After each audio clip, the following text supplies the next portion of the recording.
Welcome, everybody, to another exciting episode of HomeKit Insider. You've got me, as always, Andrew O'Hara. Joining me this week, once again, is Wesley Hilliard. How you doing, man? Pretty good. Better week this week than last week. My goodness, there's just so much going on. But you know what? It's not going to slow down. Apple event in a couple of days. And on top of that, we have, what's it called? There's the conference where everything is being announced related to HomeKit and new devices. So there's just so much to go over this week.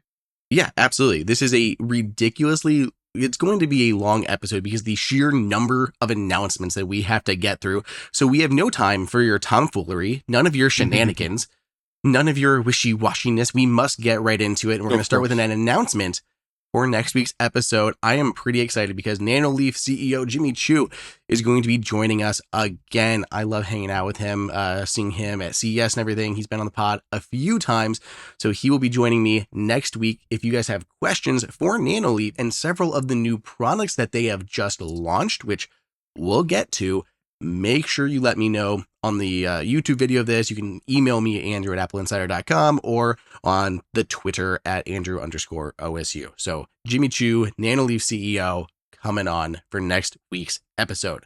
This should be fun. Well, getting into the news, we had a few spec updates to talk about first. So we have Thread 1.4. So new version introduces key features like credential sharing, secure channel support, secure multicast, and enhancing both security and performance. Basically, spec updates are always going to be appreciative. This happened. I'm trying to keep all of these straight anymore, but we should be seeing this, I think, coming out to devices because devices have to themselves be updated. So we're going to get the spec update now has been finalized, and then we're going to see this coming to devices probably, I'm going to guess, around CES or after CES in 2025. We're going to get these updated devices, but essentially they're fixing a lot of the problems we've had with Thread. So improving reliability and communication and things like those shared networks. So now whether you have stuff on Matter or Google Home or Apple Home, all of those will be able to share one Wi-Fi network with those sharing credentials. They're also going to be able to leverage like Wi-Fi and Ethernet for stuff. There's a whole host of little technical changes that have gone into the new Thread update, but it's definitely going to help once everything starts to roll out for this. And if you are curious on all of the details for Thread 1.4, there is a link to the blog post that we've got in the show notes. Right. We definitely need to see some more stability in Thread because so many of my devices that are Thread are the ones that cause problems first. It's that external Thread network. It feels like something's missing. Like I'm missing some level of control I should have that's just gone from all of my devices. I have to go to the Nanoleaf app to troubleshoot. Sometimes I can control devices from the Nanoleaf app, not Home app, and it's just so many weird little spotty things. Or I'm still dealing with the blackout I had 2 weeks ago. Like I've just declared bankruptcy and started deleting things that say they're airing out, and I will go back and add them when I feel like it. It's ridiculous. Absolutely. Well, in terms of other spec updates, we have Bluetooth 6. So Bluetooth technically is something that you can use in Apple Home for connecting accessories, though we do see Thread as well as Wi-Fi being the more preferable ones as of late. But Bluetooth 6 could have some impact, but I think it's going to make a bigger impact on Apple's Find My network. So the new version of Bluetooth 6 has Bluetooth channel sounding, which will improve distance awareness between compatible devices. This is where we could have use for Find My because you're going to be able to tell how easy or how far away something is more easily and track that in 3D space. So we're trying to, find a device. Now you have a better idea on that distance. We could see Apple including this in, this year's iPhone is still going to have, Wi-Fi 5 stuff. It's not, or Bluetooth 5, but next year's iPhone, we could see Bluetooth 6 and maybe, next gen version of AirTag incorporating this as well, or third party Find My accessories. But other things here, decision-based advertising filtering, extending Bluetooth, low energy, across 2 radio channels will help with pairing devices and won't show up until probably next year. Those are my notes here on Bluetooth 6, but again, it's a comprehensive update with quite a few changes in it. Since Bluetooth is separate from ultra wideband, I wonder if it would really have much effect on AirTag. It would definitely help with things like if the next Apple TV remote still didn't have an ultra wideband but came with Bluetooth 6, the precision finding with that would be better. But And any device with ultra wideband, I don't think it's going to do much there. But I definitely think it'll be great for stuff like AirPods, connectivity, and whatnot. But if we're getting AirPods this week, it's going to be a while before we see Bluetooth 6 in any of those products. But at least it's being thought of anyway. But there's so many third-party ones that don't have UWB built in, and stuff like this is going to make a big change there because you're going to get similar distancing more accurately. And AirTags still use Bluetooth. Like, they still use Bluetooth as well as UWB. So I think it will make an impact on them eventually, maybe making it more accurate. UWB, I think, it's going to still have that 3D space, but even farther away, I think you connect with Bluetooth first. So maybe we'll get more accurate distance out of the Bluetooth. 30 to 40 feet range. Yes. Yeah. And then as you get close within a few feet, 10, 10 feet or something, then we're going to get our really close proximity finding. But like you said, things like, Apple TV remote, if they don't put in the, UWB chip, more precision finding for that, or a speaker, this could be impactful for a new version of Apple TV, which I would still like to see at some point. Since we are talking about Find My, this is big if you live in South Korea, because Find My will be finally launching in the country. Apple says they are bringing it to the country in spring of 2025. Users were literally petitioning the government for this, and it was, I heard it was the only country in the world that blocked Find My. Pretty much. Yeah. So that was very unfortunate for people in South Korea who could not use Apple's, tracking for finding your devices and everything. But come next year, I'm sure that it also excludes authoritarian countries. Like I'm sure North Korea doesn't have Find My, but maybe they do before South Korea. Wouldn't that be funny? Well, that's what I was curious about. I was like, It said like the article that I read was like, they are the only country. I'm like, really? The only country that should have it that doesn't make sense. But yeah, like I don't think, you know what I mean? I don't think like other countries that are just outside of Apple's domain. You know what? That does bring up a question. I wonder if Find My works in Russia. I would be curious about that right now. But yeah, no, that's good news. I wonder if this means the Google Find My network will also be launching in South Korea.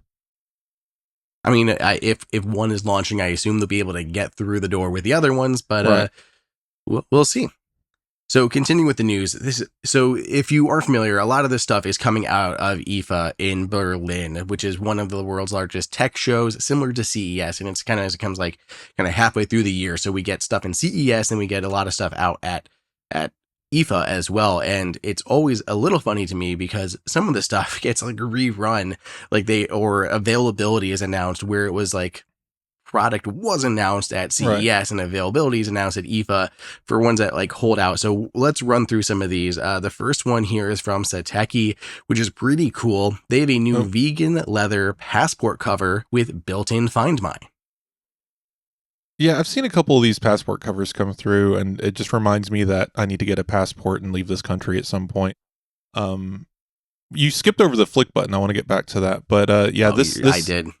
Yeah, because I want to talk about that. But yeah, no, these guys always make great stuff. I have a lot of their stuff, just, Satechi, whatever you want to call it. Bluetooth 5.2, RFID protection. Yeah, I have the Journey passport wallet, and I guess it's just another one of those things that it makes sense to have Find My in it. You don't want to lose your passport. Just simple enough, throw it in there and keep it charged every now and then. Good to go. Absolutely easy to use. What I also like is this is one of the few that supports actual wireless charging to charge up the battery inside. So it's going to give you 5-month battery life, which isn't amazing. But for me, I'm never traveling outside of the country for more than 5 months. So I should be fine to charge this up as I'm preparing to leave. Like before you go. Exactly. Go. Yeah. And then it is all set while I'm gone. But they do support Qi2 or MagSafe charging, so you can just put a little puck right kind of on the middle and it'll power up. It's not going to work on a stand very well because you have to open it up and lean it on there, but I'm glad that it supports that. The only other really one that I've seen that supports Qi2 or MagSafe specifically is the Nomad card. I can actually just put that on a charger, like a charging stand, and it does it. Yeah. So that was kind of a nice little touch for me. Well, let's circle back in our show notes, which was the Flic button.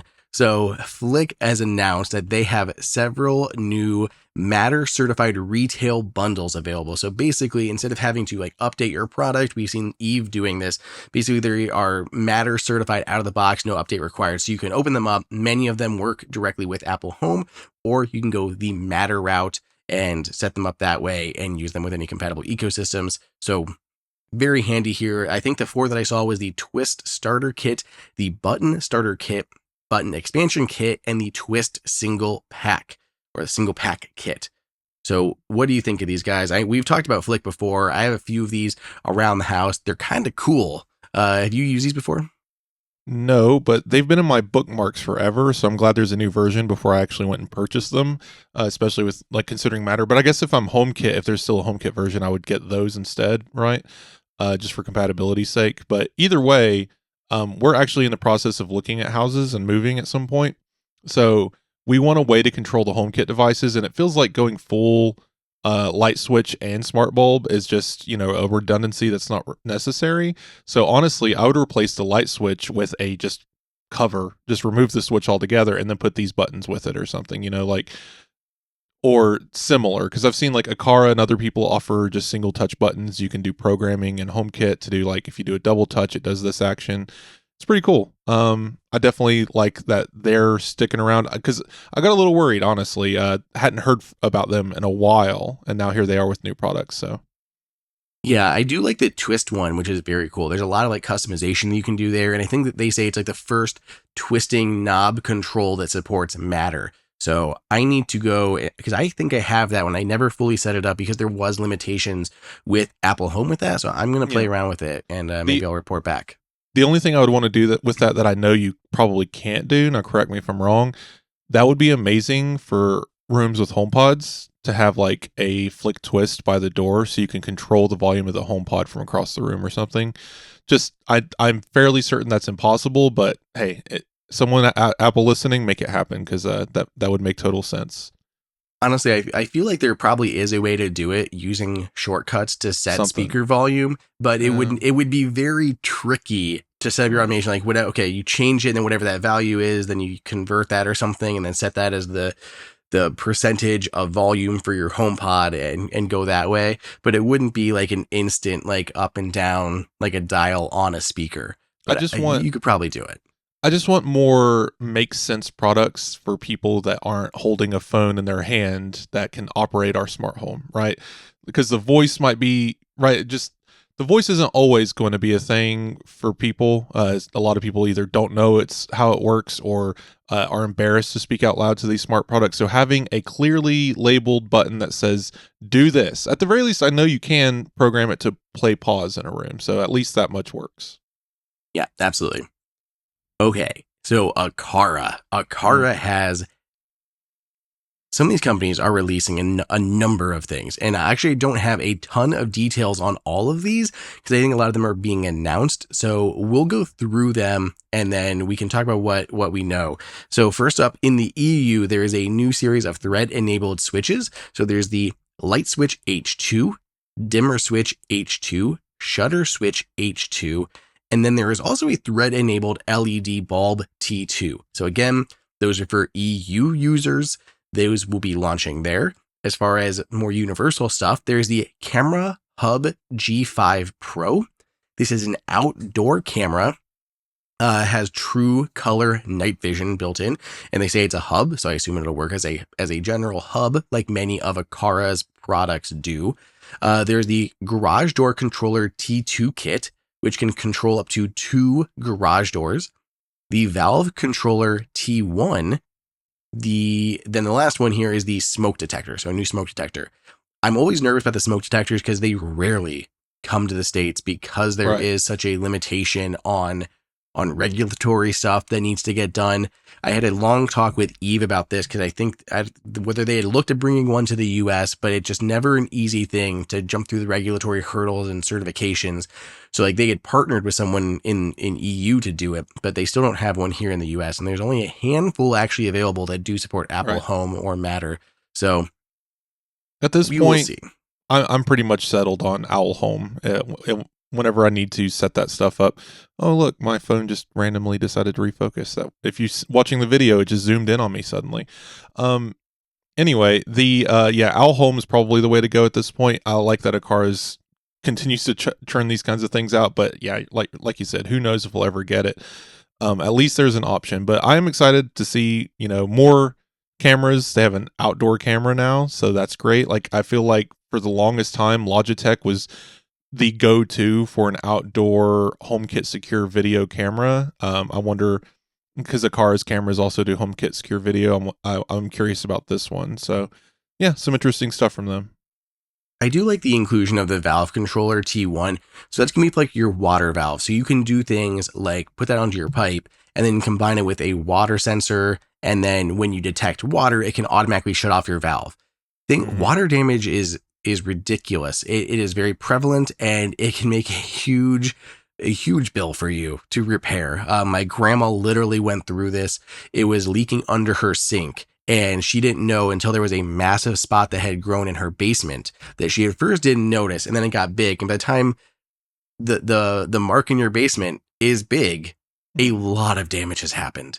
And she had to have like all of like her cabinetry and stuff upstairs replaced, as well as like inside of her ceiling and drywalls. And like it was not cheap, and stuff like that has scared me. So like I have water sensors under basically all of my sinks.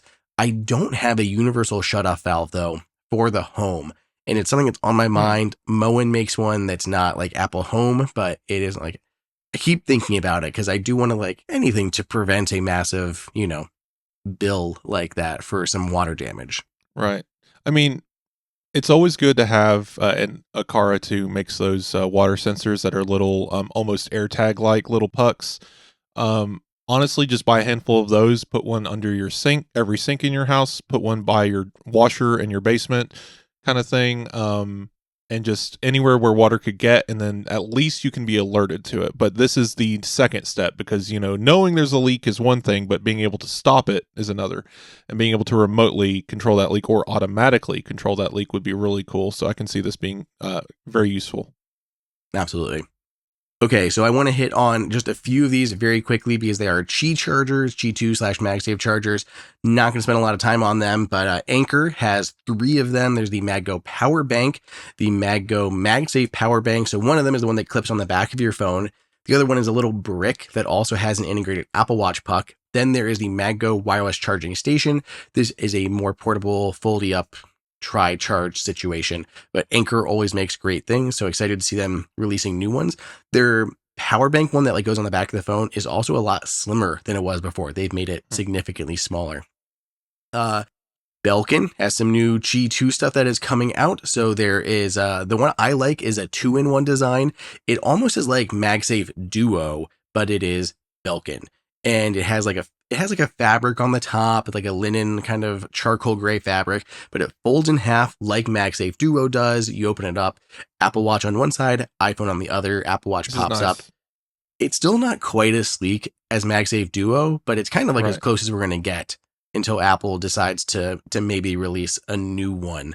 It's a little more chunky than the MagSafe Duo, but honestly, maybe it needs to be. I like the raised platform for the MagSafe puck. And it's like we discussed last week, I believe, where we were talking about rarely ever does MagSafe and Apple Watch, and this one does.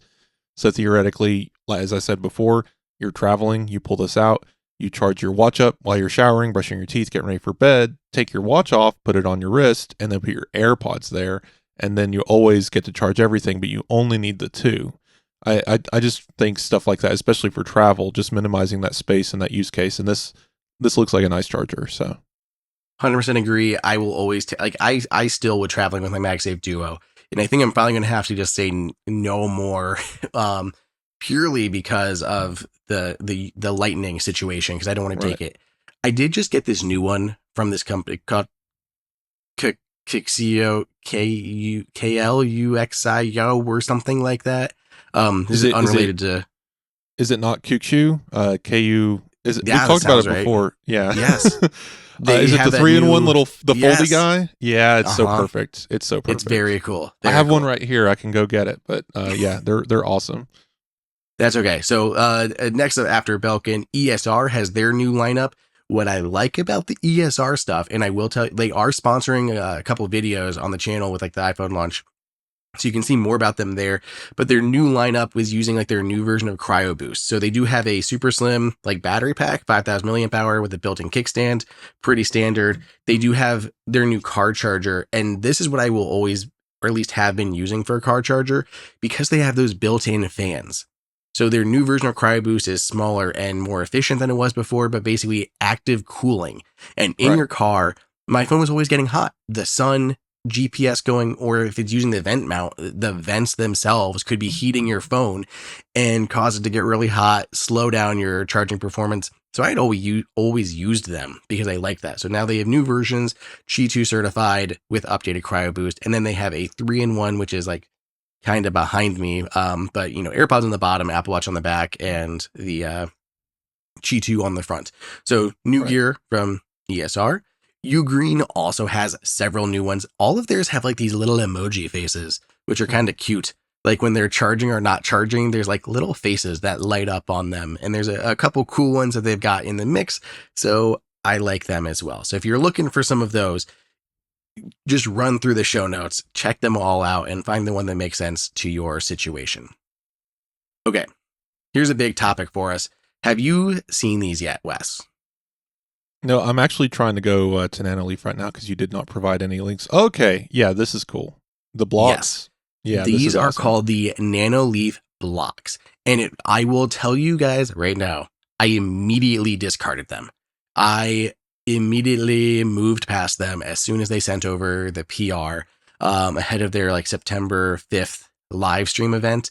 But basically, there's two different sizes of blocks, little cubes, not cubes, but squares, little squares, two sizes, and you put them into any pattern you want on the wall. Cool, right? Your standard Nanoleaf stuff. Yeah. They got some modular components going on here. That is what is so cool here. Yeah, they have built-in things like shelves and textured finishes for the lights. Like this looks like such a cool setup. Think of it like a pegboard, but for lights, right? You can mix and match. You got a little cover that, the MKBHD background black sound foam stuff with all the triangles in it. You can stick that on there, or you can do some graded metal. Looks like there's some shelves. Like, this is really neat. Like, I could see this like actually being useful. My only concern is we're, podcasters can't really do this where we're going to record. So you would do this behind your monitor, but like me, I have two different recording locations. You can see one behind me. That microphone stand is for the Apple Insider podcast. But for video, I come over here because honestly, you don't want to see what's behind me from over there. It's ugly. But yeah, like I come over here and I'm facing a solid foam wall of panels with two sound reducing curtains that are used as photo backdrops. Pretty great. You'd stick a bunch of these lights on the wall. Well, then now I'm just talking to plastic, and that would reverb pretty badly. So if anyone can figure out how to make foam light up, let me know. There you go. Yeah, so I'm pretty excited by these. So they have multiple kits. There is like your standard kit, which is, I want to say $199 for the squares smarter kit, which is 6 squares.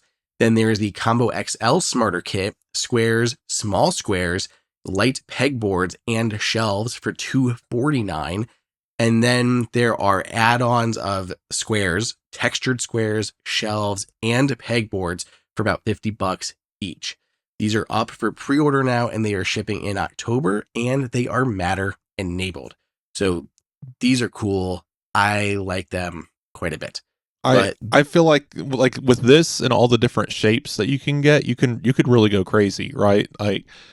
I'm interested in seeing some of these, big boy rich podcast YouTube guys go out here and just make some crazy walls of light panels. Just my goodness, and honestly, not too expensive considering the space that they take up. I mean, 6 squares is enough to do a good side of my own setup here. So if I bought 2 sets of that, you're coming out less than the cost of a desk chair. So I mean, it just really depends on how you want to invest in this, but not too bad. Agreed. And I can think of some really cool, backdrop options and like different things to put on shelves that would literally be like highlighted, whether they're Funko Pops or Apple old accessories, like, a a row of iPods or something on the shelf. Like Right. there's some cool things.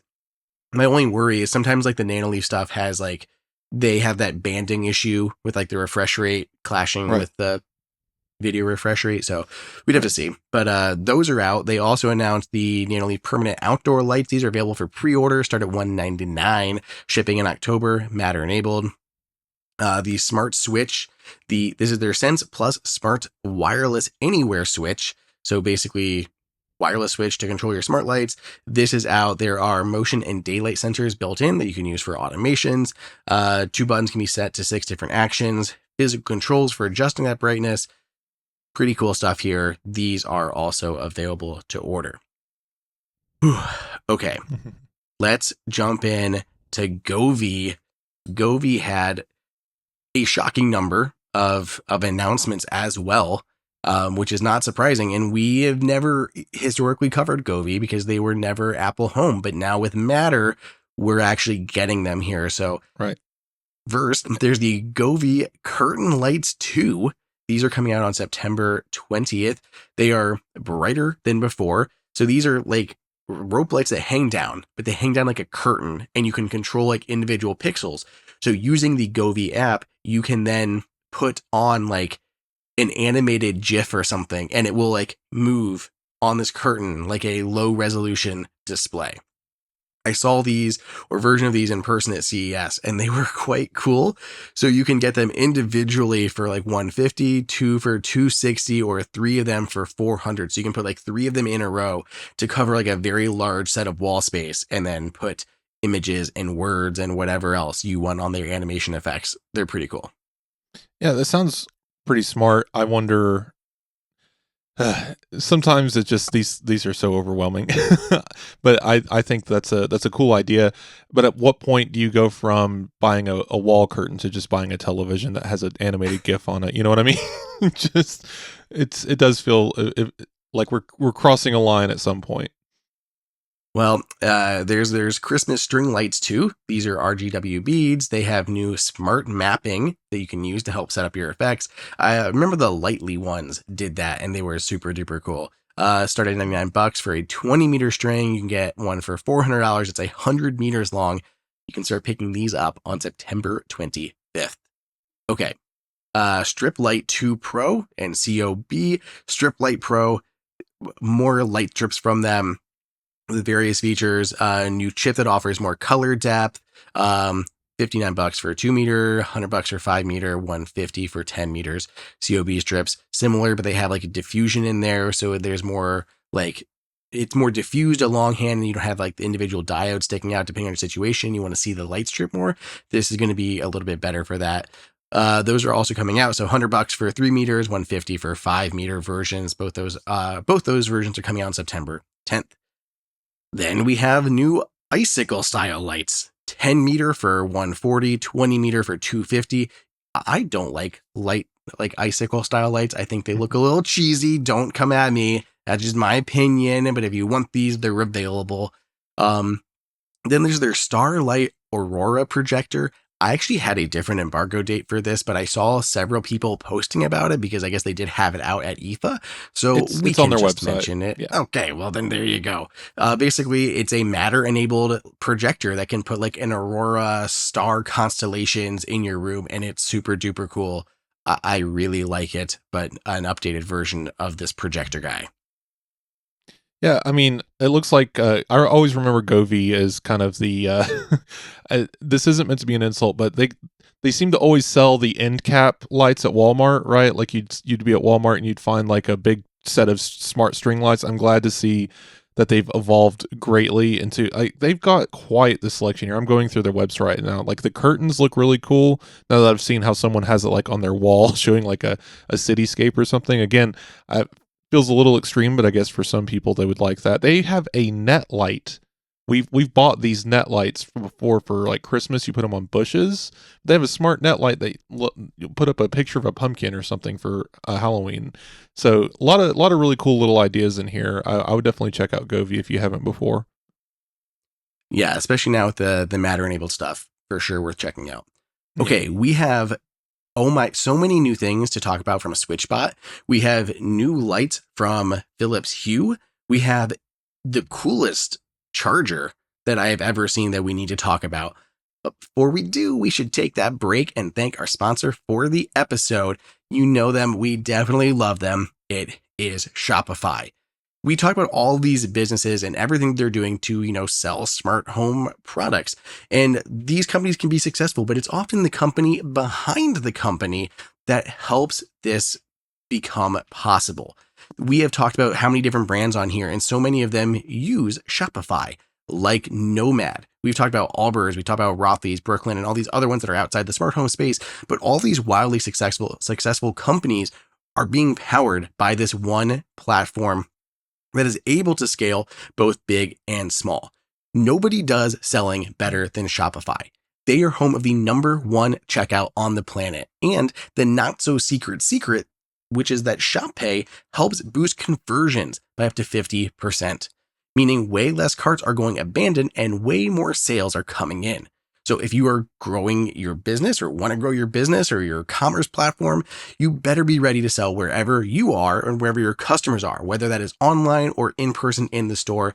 You can do all of that with Shopify. I actually really like that they have this universal inventory system, so you can manage your online store, your retail store. You can sell someone's stuff online and do in-store pickup, and everything is managed seamlessly between all the different platforms. It is wonderful. So businesses that sell more sell on Shopify.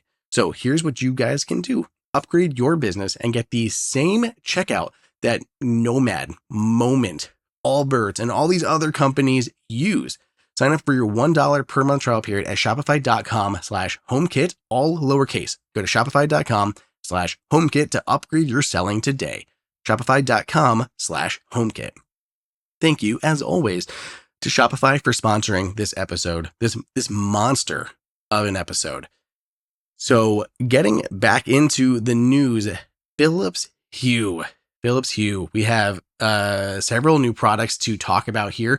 There are several updates coming to their app, including a lot like being able to pause different effects, being able to pause like the, what's it called? The presence, the mimic mode. So like when you're away and you're having your lights kind of randomly turn on and off, you're able to pause that now. The security integrations are now working with Google Home and Amazon's Assistant, whatever, all that kind of stuff. We don't care.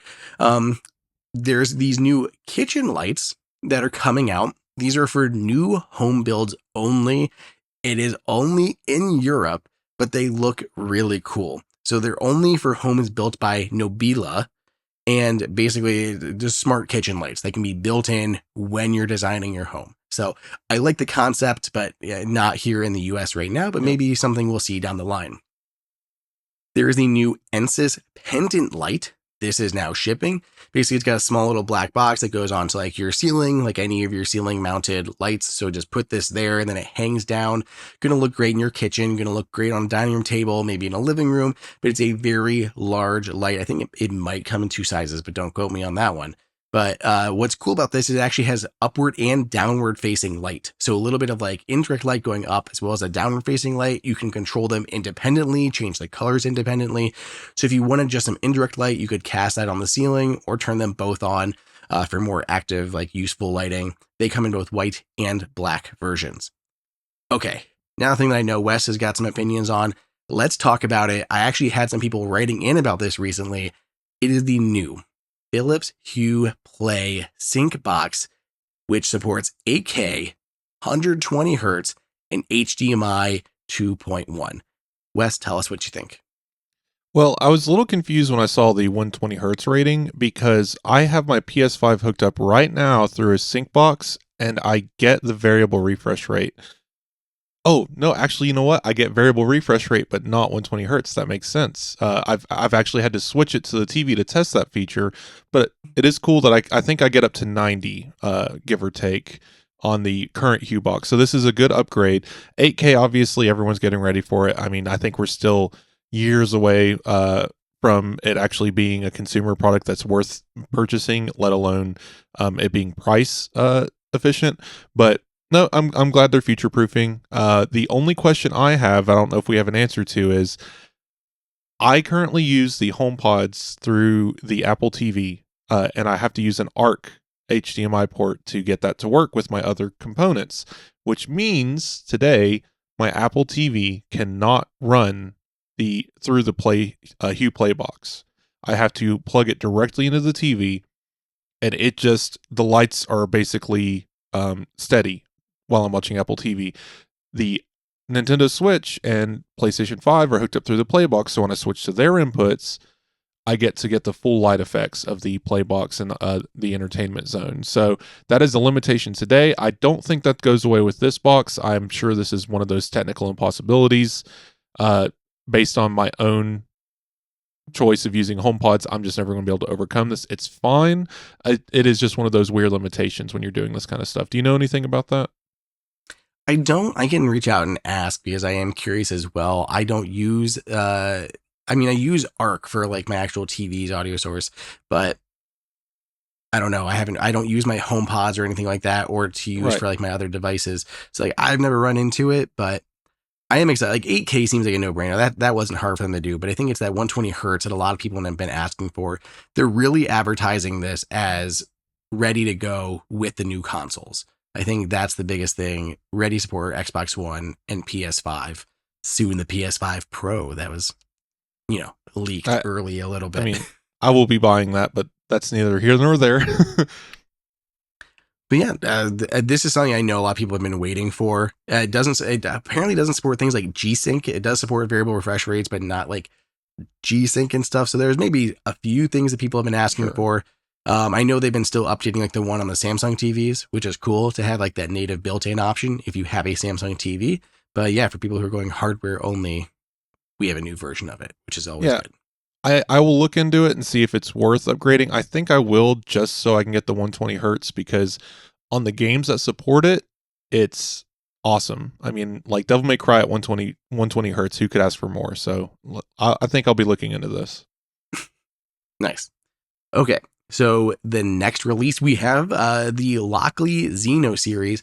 I did cover these at CES this year, and now we basically have availability. So there are 4 different versions. They all support HomeKit. They're up to 35% smaller than the prior generation and use built-in Wi-Fi. There's just multiple versions here that include everything from like facial recognition to fingerprint to touchpads, whatever it is you're looking for. They have like 4 different versions to be able to do that. So these are now shipping. These are always interesting. And we always have like this discussion on like, how do you want to get into your home? And now I think the answer is we want UWB Aliro locks that work with Matter and Apple Home. But at least until then, how do you feel about like the facial recognition being built in? Awful.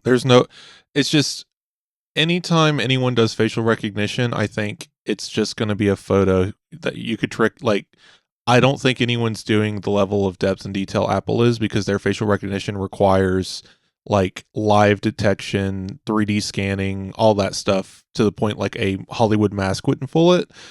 I would not rely on a home camera to do any kind of facial recognition, and it be safe enough to keep your home secure. Again, no one breaking into your home is going to be that sophisticated. They could just break a window if they really wanted to, or just kick your door. Yeah, like it's all home security, we've talked about it on the show before, is mostly to make the homeowner feel better. The people who want to get in are probably going to find a different way to do it.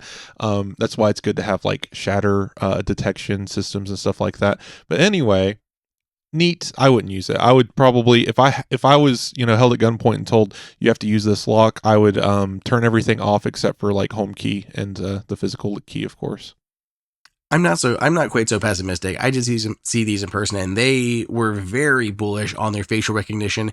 I believe they actually do have stereoscopic cameras that sure it's fine. Are doing 3D recognition, like you said, because if you that's what a lot of smartphones were doing for a while, was like, or computers, but they'd have one thing, and it could be fooled with a photo because it's not able to get a 3D depth reading of your face.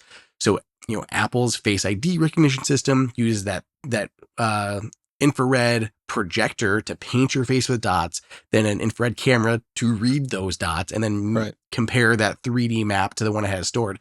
So this is doing something a little similar, just not with the infrared, I don't think, just stereoscopic cameras to get your face, 3D It's map it, and compare. it's definitely neat. Not to knock it. Like, I'm glad that people are trying this stuff. It just spooks me. That's all. Well, okay, I am already losing my voice from this 40 minutes in so far, but we got to talk about SwitchBot.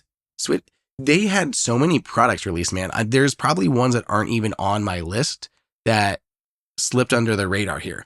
So the I'm surprised at this first one here. Go ahead. Okay, so they have a Find My enabled card, right? Cool. We got a million of those. I got 3 of them sitting here on my desk.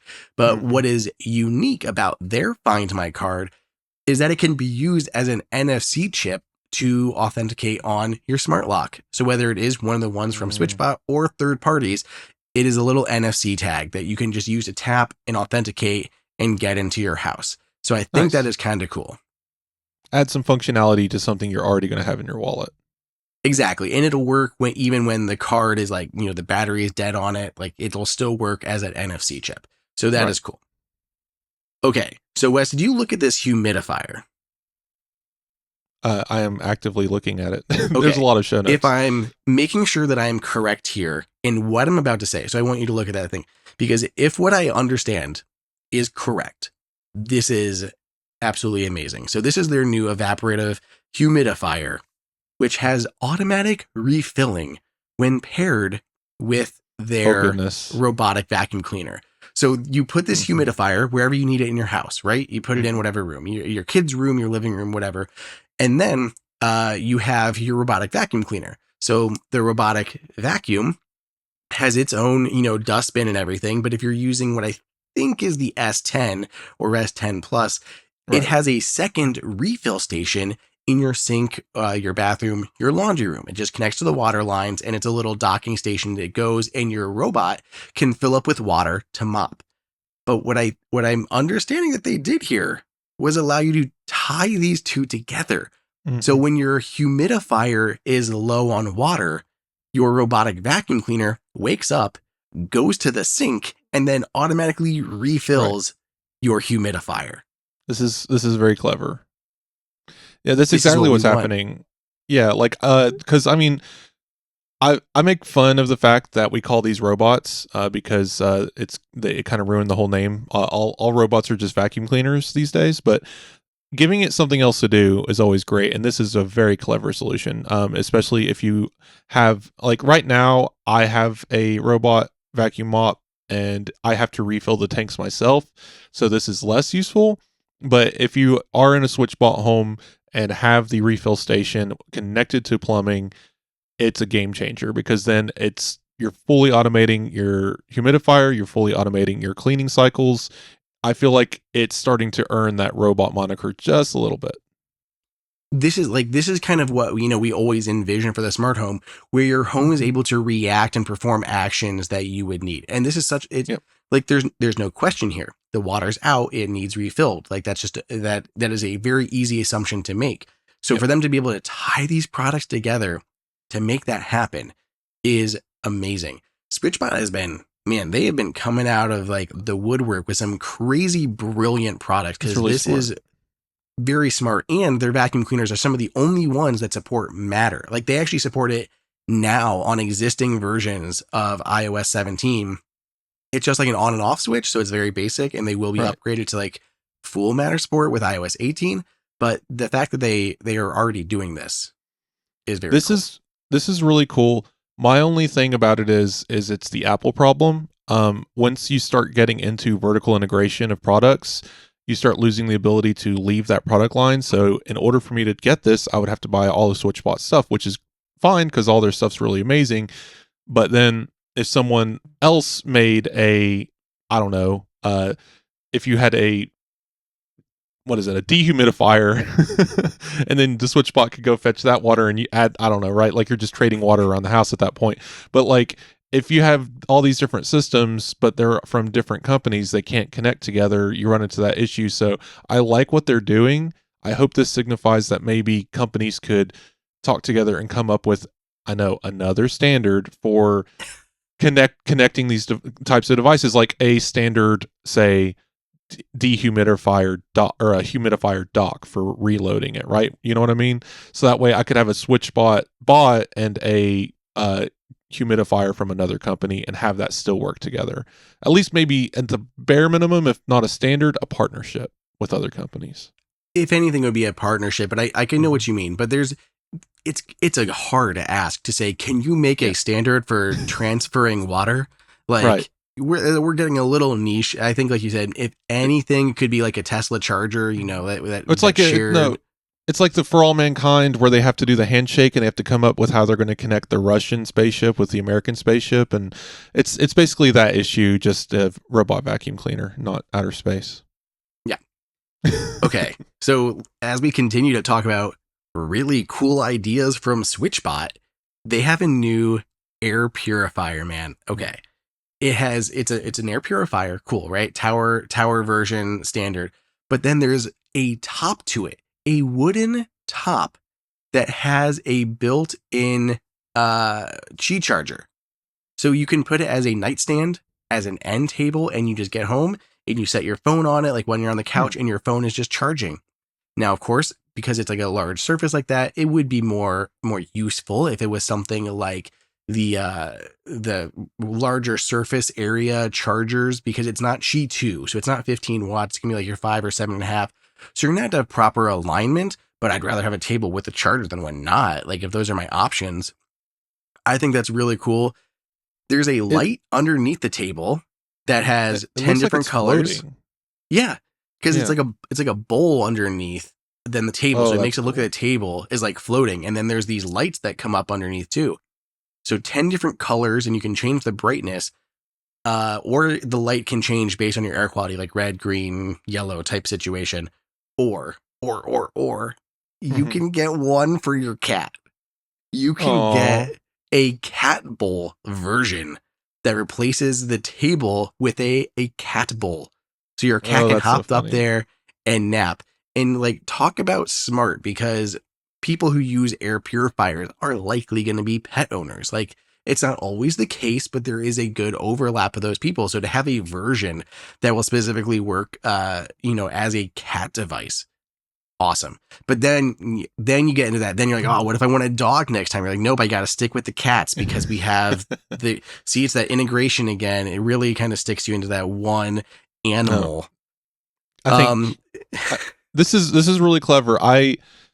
I think what's really nice about this is it's the idea that we're disguising a little bit. I mean, it's very obviously an air purifier. There's a grill on the bottom of it. It's a white tower.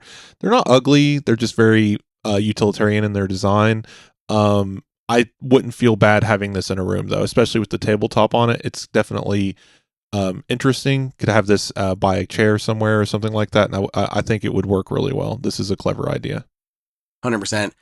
Finally, they actually have a little spot on this where you can put in essential oils to use it as a fragrance diffuser, so your house really smells well. There's a good chance I'm buying this by the end of the day, folks. Like, this might be happening. The last product that I wanted to mention, I think there are more, like I said, but the last one to mention is they do have Matter enabled roller shades. So if you're still looking for window coverings that work with Matter, they have some new ones out. So add those to the list. I remember SwitchBot. We must have been years ago. This little finger guy that turned on a light switch, and look where they are. My goodness, they're really making some cool stuff. I'm gonna have to start looking at them more for my smart home. Yeah, I totally agree. And the fact that they've been adding Matter to so many things makes it all the more reason to start checking them out. So like, I'm going to be dropping some coin here this month between the iPhone event and some of these product announcements. Yeah. But since we're talking about smart shades, Hunter Douglas has a new option. They've introduced a solar charging kit. So it's compatible with their PowerView automation rechargeable batteries, their battery wands. And it's available with an adapter for compatibility with internally rechargeable battery shades. So both versions, the ones with the removable wands or with the internal batteries, basically it's an add-on when you are purchasing these that you can choose, and it gets mounted right at the top of the window or onto there's like a a bracket or the window jamb or the glass you can mount this onto. Right. They say it's been very well optimized and works even in low light, such as northern facing windows. It comes in color matched cable and a bracket, so you can go with like white or dark, whatever. But yeah, this is great. I do have those in the studio here, and that would be handy. These are very nice. I think they're the ones that are scary expensive, but totally worth it. If you want motorized blinds, I've looked at stuff like this before. It's just like a very much a luxury, but man, wouldn't it be cool? What I like about them for me is they have like the ones where they can open from the top or the bottom. Right. So like you can go either way. Yeah. Yeah, the way our house is set up, I can actually like close the bottom part of it and open the top, and I can see like the road and stuff outside. But keeping the bottom closed if I needed to block some of the light out. So I like these quite a bit.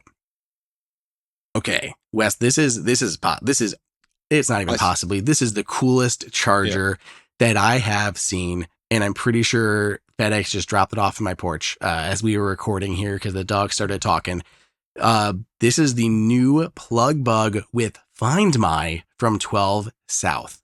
So it comes in either a 50 watt or a 120 watt version. Mm-hmm. The 50 watt has 2 USB-C ports. The 120 watt version has 4 USB-C ports. But this is the only like wall charging USB-C power adapter to have built-in Apple Find My. And I think this is so brilliant. I mean, you take your charger with you, right? You're on vacation, you're in a hotel, you walk out of that room and you're like, boom. Right. You just got an alert that your charger was left behind. You don't ever have to do that again. And it happens so much because it's like behind a nightstand or something. You don't have to worry about it. This is brilliant. It's very clever. I sometimes wonder if we've gone a step too far, but also at the same time, I think we should have Find My in everything that makes sense. And this is definitely a product that makes sense because it is a travel device. You're going to pack it in a bag, take it places. You have a potential of leaving it behind. So it does make sense to have Find My. Does that mean it has a power supply inside of it just for Find My, or what's going on here? Okay, that's a good question because I had actually wondered that very thing. So because of Apple's requirements for Find My, so in my head, the way I imagined this would work was that you'd plug it into the wall, that would charge up some sort of internal battery pack. And then whether or not you could use that battery pack to charge things on the go, I probably not, but that's what I thought. I found actually, fact. Oh, there you go. You got it. It actually has a replaceable coin cell battery on the inside, the same one that is used on your AirTag. So they do just have a normal coin cell battery. It'll give you, I think, a year, just like your AirTags do. Mm-hmm. But it's swappable. So there is no charging of anything. You do have to swap that battery over time. But that's fine. It's basically an AirTag. I mean, like, I would rather have this than strap an AirTag to my Nomad charger. You know what I mean? Mm-hmm. Like this makes total sense. And the coin cell that works, and it's still really slim, all things considered. It's a full Find My system, pretty high wattage, and it's still a compact charger. So I like this, and the price is not bad considering everything you're getting with it too. 100%. Yeah, I very much agree. I'm a huge fan of this. This is smart. I think we're going to see more of these. To be honest, I think it's going to be 6 months and we're going to see 5 different other companies launching their own versions of this. 12 South's a pioneer. They definitely influence, and I could definitely see this leading to a lot of stuff, like you say. Other companies will quickly follow suit. I was shocked that we saw this from 12 South, honestly, as the first person, because if anyone who follows 12 South pretty closely, like, they have come out with a lot of great products, but they're usually not like electronic products. It's like cases, covers, stands, all of these things that are great. The and one thing that stands out from them is like the Airfly. Is that it? Yeah, the wireless earbud guy. But yeah, that's like their one big electronic thing. But you're right, everything else mostly from them is their cases and stuff. And even with Airfly, like, at least that first generation product, I'll be honest, it seemed like an off-the-shelf part. It seemed like because you could buy a million of these, but 12 South put in a better package with a better shell around the outside and better marketing. And they sold a ton of them, and they have very much grown that. And I think they've done more custom work on their subsequent versions that have added features. But this was you would see these all over Amazon. like the other versions of them that had launched before 12 South did. And I kind of rolled my eyes and I didn't think they would do well, but with their marketing and the package, like it does look very sleek. And I had non-techie people coming to me like, hey, I saw this 12 South Airfly. Is that a good product? I'm like, it actually is. It is a very solid product. So they haven't done a lot of electronics, but they came out with what was the name of it? The fancy version of their MagSafe dock? High Rise. The High Rise Pro 3, I think, something like that. Yeah, whatever the name of it was, I do have it right on the video right now. It's definitely my favorite right now. This I think they like basically partnered with Apple kind of for, but it's got your Apple Watch puck, your MagSafe at the top. It has a covered MagSafe cover on there. It's actual MagSafe, not Qi2. The faux leather everywhere and the Qi charger on the back. Very, very highly rated charger. So this was kind of, to me, their first big in-house designed electronics piece. And then maybe that was like the opening they needed to delve more into that strict Apple ecosystem on electronics. And then we have our second major product, I'd say, from them. They've had PlugBook before, but that wasn't anything too crazy. It was a nice product, but nothing. And they had like a slim GAN charger and everything. But this is brilliant. This is really smart. $69 for the 50 watt and then 120 for the 120 watt version. And these will be coming out soon. I think they're shipping imminently, pre-order. So ships the week of the 16th. So very soon. Okay. So this one here, Chipolo had some kind of announcements around its tracking stuff at IFA. And one of the things I thought was really cool was they're actually partnering with this tools manufacturer, Metabo, to build in Find My. So they have an attachable little Find My adapter that can attach onto the Metabo power tools, as well as like their work boxes and work cases. I think this is smart. It's not like strapping an AirTag on there with some actual mount. Like this is actually built for this situation. First power tools with Find My. That's awesome. This is clever. It is an add-on, so it's not a power tool with it, but like I've seen other companies try this. What is the one? Human Centric, maybe. There's a couple of these companies that make like the magnet mounts. I have one on the interior of my car that has an AirTag in it. So like things have done it, but this being purpose made that blends in with the tool, that's really smart, or the toolbox. I like it. How many's the limit right now? 32 devices? Right. I know it's going to need to keep getting updated. I feel like we need to jump to 64 before too long, because if every one of the power tools, wallet, passport, backpack, keys, chargers, bicycles, chargers, headphones, vehicles, my goodness, the list Apple goes on. Pencil. Not to mention every one of your Apple products. You have 3 just for your AirPods. Apple, I think we need to, maybe their announcement on Monday, they just skip over the iPhone 16 and say they spent the entire year working on updating how many Find My items you can carry, because we're getting a lot. And I'm not complaining. I like this, but wow. That menu, I feel like we need an update to the Find My items menu, because that list is getting a little untenable. Right, it's quite a few things. Okay, to round out the episode that is already approaching now, where we had one quick question that I wanted to answer because they had asked a couple weeks ago and I had neglected to get to it. So Rachel messaged me and said, with ultra wideband locks, the auto unlocking functionality, how does it tell if you are inside or outside? And I thought that was a very good question, so I wanted to tackle it a little bit. Now, right now, we do have locks that automatically unlock. There's several of them out there, including, I think, Level and August, and a bunch of them do this, but it's native to that manufacturer's app. And from my understanding, this has been a couple years ago since I had talked to some of the developers about it, but this is what they were doing.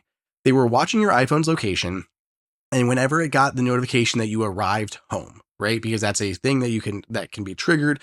So essentially, when you arrive at that address, your house's address, it would then start watching for your lock. Then as soon as it connected to your lock again via Bluetooth, it would send the signal to unlock. That's how it would do it. So basically, you would get home, your phone would realize that you arrived home, it would start pinging in the background looking for your lock, and as soon as it made connection, it would send that notification to unlock it. That way, like, while you're home, you couldn't walk like room to room and your lock would unlock. So Right. the way these ultra wideband ones work, I think are going to be different. My guess, this is just a guess, is because ultra wideband, we talked about at the top of the episode, it's directional. So they can put the ultra wideband sensor exterior facing, and it can know the difference between inside and outside, because the deadbolt, there's going to be your internal throw and there's going to be like the key mechanism. So if it's facing outside at 180 degrees, it can just scan in that direction for you to approach. And then once it detects your iPhone or your Apple Watch, it can then send the signal to automatically unlock based on your proximity of you approaching. So it doesn't have to be pinging in the background based on location changes and everything like that. The lock will automatically detect you as you approach, get that UWB signal, unlock the lock for you and authenticate, and you're in. And you don't have to worry about it automatically triggering when you're walking around inside your house and you just walk up to your door. And also, you can do a lot with signal strength, right? So it's not just direction. Direction is definitely very important. But in my house, my front door faces outwards, but my house L shapes across the porch. So I can actually be standing in front of my bedroom window and face the front door as if I'm standing in front of it. And that could trigger an unlock. But because I'm on the other side of a wall, my signal would be much weaker. So ultra wideband would possibly combine directionality with signal strength, and once you cross a certain threshold, it'd be able to assume not only are you on the right side of the door, but you're within a couple of feet of it, because the unlock doesn't have to take place until you're standing in front of the door. I don't think it's going to do it from the driveway, because the ultra wideband, I think that's within about 10 feet. So for me, it would be as I was coming up the stairs, might even still be too far. I think it's literally going to be waiting for you to get up to the door, and maybe while your hand's reaching out for the doorknob, you're going to hear that unlock happen. And I think that's probably how I would handle it if I was manufacturing this, and it makes the most sense. Signal strength, directionality, there's a lot of ways this can go. If they put two small radios in there, they can even triangulate or something. There's ways to do it. I wouldn't be too concerned about it accidentally triggering while you're inside of your home, especially if they want this to be an automatic feature. Basically, think of it when you're looking at like your AirTag with the precision finding. That's exactly what this is going to be. Mm-hmm. And your phone is going to be the equivalent of your smart lock, and you're going to be that AirTag. So like as that, as you're looking for your AirTag, it knows which way that AirTag is. And then as you are approaching that AirTag, so it's not just, the direction. It's like you said, signal strength, and they're going to monitor not only are you there, but are you approaching the lock? And if you're like, okay, you're in front of it, you're outside, and you're approaching, we can go ahead and authenticate and unlock it. So I think that makes the most sense. Wow, man, what an episode. So much stuff to talk about that we got through. Sync boxes and Find My gear and chargers and spec updates.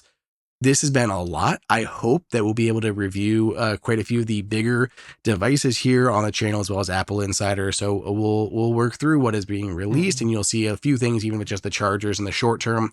I'll have something up about the plug bug very shortly as well. But lots of cool stuff coming. Thank you, Wes, for joining. Go ahead. As you're listening, the Apple event, it's glow time for the iPhone 16, is either just happened, or maybe you listen to this early Monday morning, and about 1 p.m.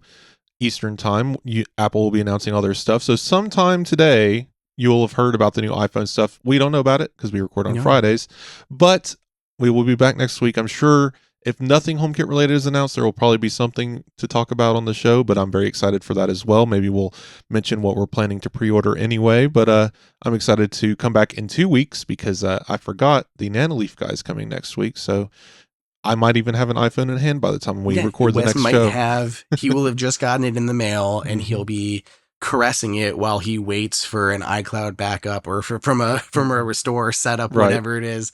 But yeah, if you guys have questions again for Nanoleaf CEO Gimmy Chu, be sure to hit me up. We'll get those answered. We'll talk about their new devices. We'll talk about the new blocks line. We'll talk about their display boxes that I have, lots of stuff to talk about. So if you have questions, let me know. And of course, we'll cover the Apple event too. Follow Wes on all of his platforms, preferably Mastodon. You can go find him over there, right, Wes? Yep, Mastodon's where I'm active. Awesome. If you guys do what you do best, give me a 5, 10, 100-star rating on your podcast platform of choice. Watch the video version of this over at youtube.com/HomeKit Insider. Otherwise, I'll catch you guys next time. Yep. Talk then.